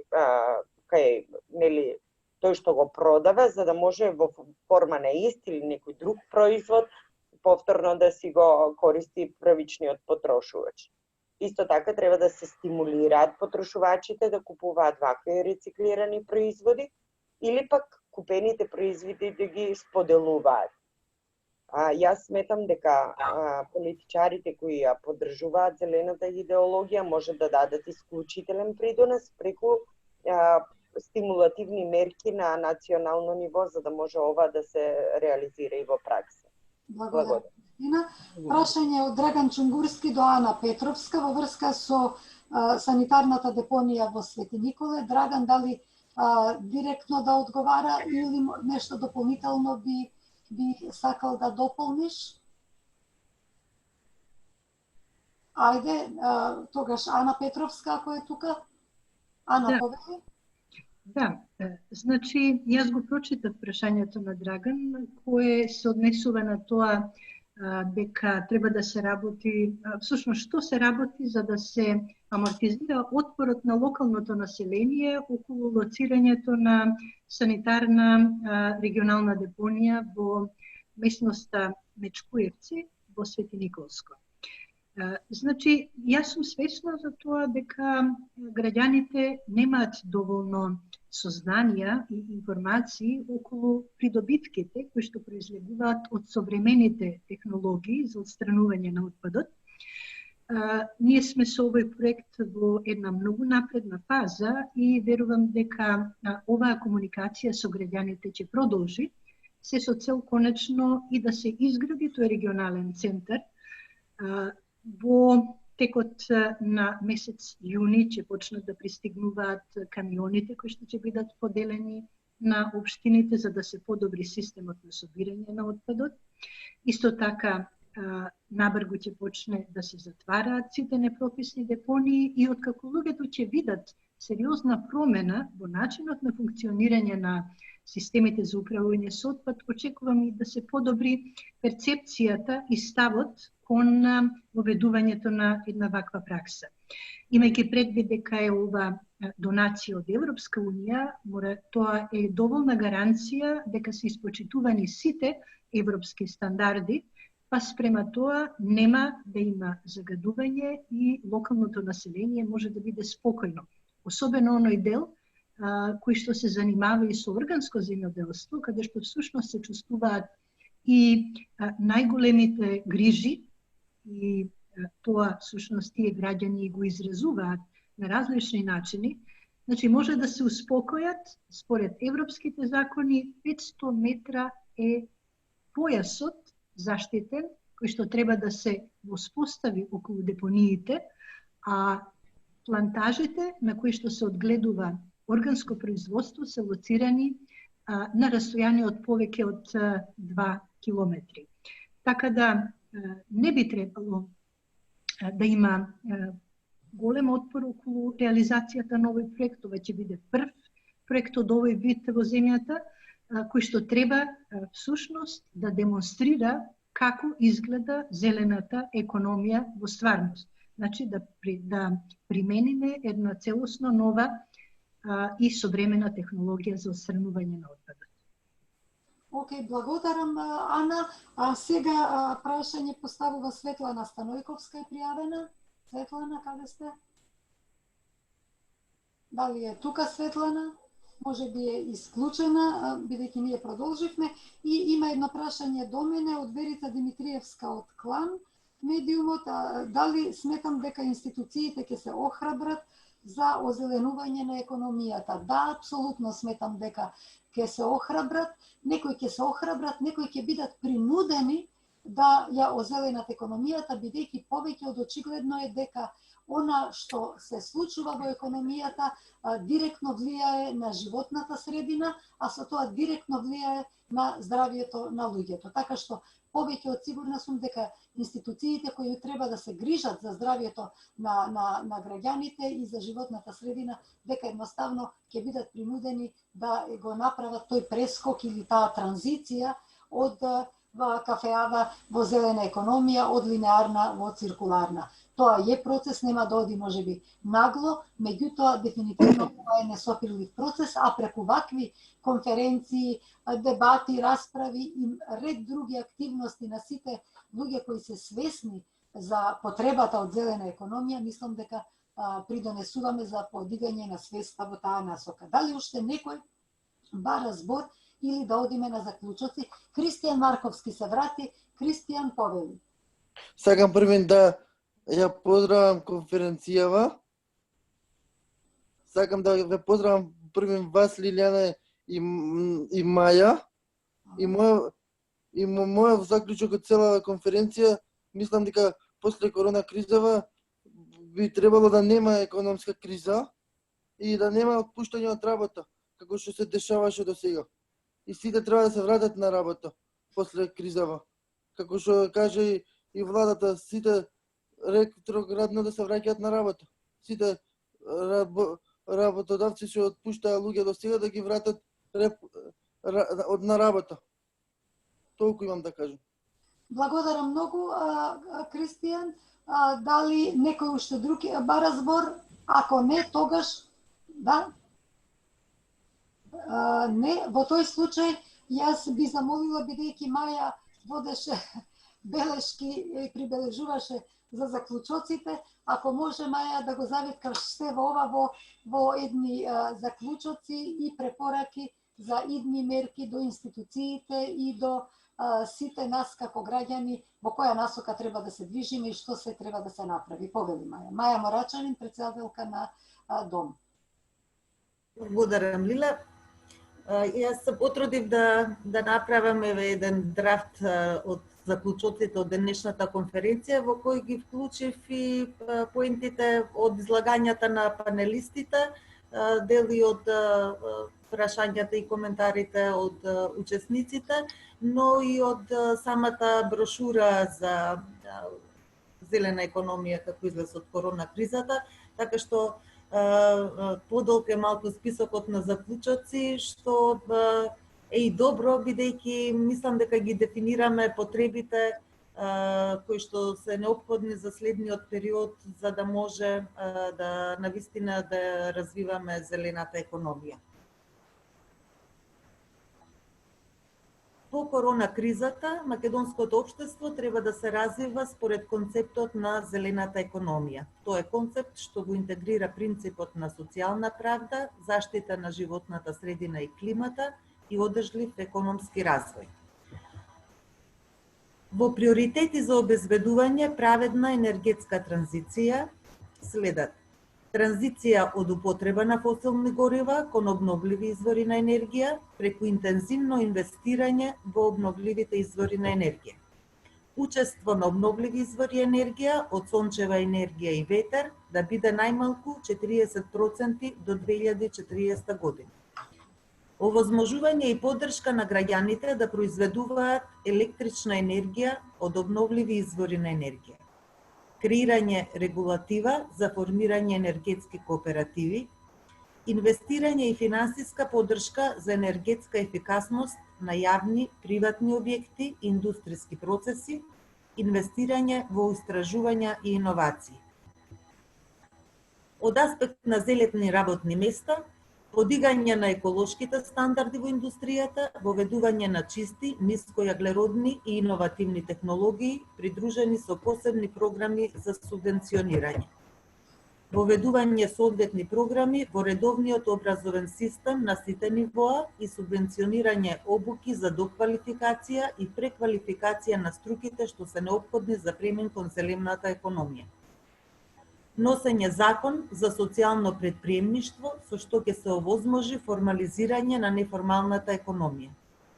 Во делот на производство на храна, производство на локална, здрава храна, инвестирање во органското земјоделство за да биде атрактивно за младите, да се зголемат производствените капацитети и да се отворат нови зелени работни места, потикнување на задругарството како начин на здружување за зголемување на капацитетите и истовремено намалување на трошоците, зголемено искористување на ИПАРД средствата да се прилагодат критериумите за брза имплементација и да профункционира финансирањето преку Македонска банка за поддршка и развој.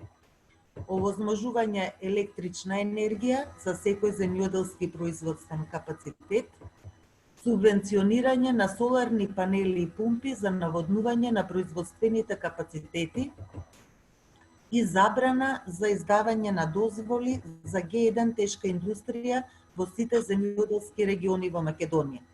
Проведување мерки за адаптација на земјоделството на климатските промени. Во делот на туризмот, развој на екотуризам и рурален туризам наместо масовен туризам, измена на законот за туристичка дејност, носење стратегија за развој на туризмот и стратегија за екотуризам и рурален туризам, измена на моделот на субвенционирање во туризмот со поголема поддршка за екотуризмот. Во делот на дигитализацијата потребно е формирање на агенција за дигитализација, воведување на услуги на сите нивоа, помеѓу самите институции, помеѓу институциите и граѓаните и институциите и бизнис секторот, имплементација на концептот Smart City, интернет систем, платформи за здравствена заштита, образование. Во развој на концептот на зелени градови, воведување на концептот на зелени паметни градови за здраво и хумано живење, доследна примена на новиот закон за урбанистичко планирање и законот за урбано зеленило, носење нов правилник за стандарди и нормативи за урбанистичко планирање, интегрирање на зелена инфраструктура, воведување зелен транспорт, зелени зони без автомобили во централните градски подрачја, повеќе пешачки зони, велосипедски патеки и зголемен процент на јавни простори. Одржлив транспорт за намалување на аерозагадувањето и климатските промени, поголеми инвестиции во изградба на железничка мрежа со цел поврзување на сите урбани населени места со железнички сообраќај, во делот на управување со водите, изградба на пречистителни станици за отпадни води, до изградба на колекторскиот систем на Охридското езеро, одземање на дозволите за санација на речно корито при злоупотреби со цел ископ на песок, санација на мрежата за водоснабдување за да се намалат загубите на вода во мрежата и инвестирање во заштита од ризикот поплави. Во делот на управување со отпад, премина од линеарна кон циркуларна економија за намалена експлоатација на природните ресурси, потикнување на реупотреба на производите, рециклирање и создавање што помала количина отпад.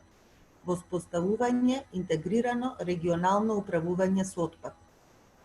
И на крајот во делот на спроведување на ефикасен инспекцијски надзор на индустријските капацитети, попис на сите индустријски загадувачи во земјата со изработка на катастар на загадувачи, темелна ревизија на сите издадени еколошки дозволи и елаборати, ставање во законска рамка на капацитети што работат без дозвола и континуирана обука на инспекторите и засилен инспекцијски надзор.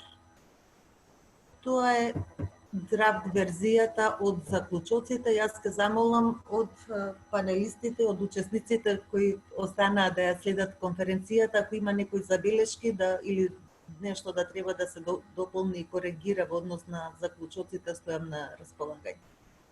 Дали има некоја сугестија или дополна? Ако нема, бидејќи точно е половина час поминато од Или може само... Да? Или извини. Ајде кратко. Видов тука миналето едно прашање, мислам дека беше упатено до мене.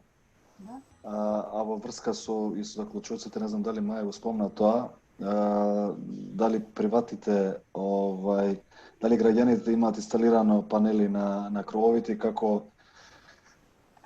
за го надам прашањето, мислам дека беше тука. Тоа е во контекст со оние 4 киловата кои се од законот за енергетика кои се лимитирани. Практично постои закон кој што возможува граѓаните да инвестираат во панели на своите кровови. Меѓутоа, тој текст не ги мотивира практично граѓаните тоа да го прават. затоа што прво е лимитирана на 4 киловати, а второ откупната цена е помала, она што Евана го зема од вас, ви го рачуна на помалку од тоа што ви го дава. Така да граѓаните секој случај со овој закон не се мотивирани да инсталираат панели на своите домови. Мислам дека не е слушнав дали Маја го спомна, ама тој лимит од 4 киловати треба да се тргне, мислам дека треба граѓаните да инвестираат што повеќе на своите кровови. На тој дел или на гласот? Да, го спомнате во заклучоците во смисол на поддршка за граѓаните за инвестирање во обновливи извори индивидуално, можеме да го дополниме со да се отстрани ограничувањето од 4 за да биде појасно, окей? Так. Добре. Исто така сака да сугерира нешто Моника Стојанова. Моника?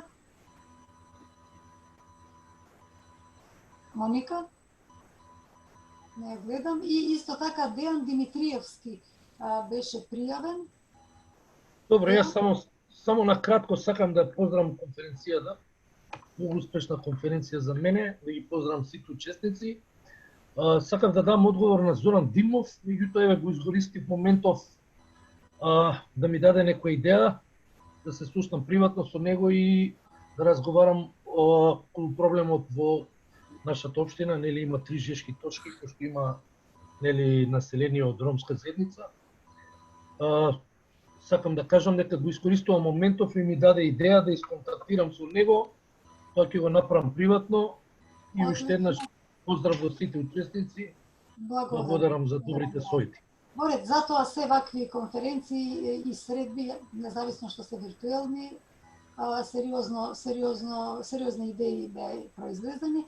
Во тој случај може да ја затвориме конференцијата, се продолжи половина час подолго од колку што планиравме. Сметавме дека треба да биде кратка како организатори, затоа што тешко се задржува интересот и вниманието, меѓутоа очигледно дека темите беа доволно предизвикувачки за да одржат внимание толку долго време, цели 2 часа. Тогаш ви благодарам на сите за присуството и ќе се видиме во продолжение на овие активности. Благодарам.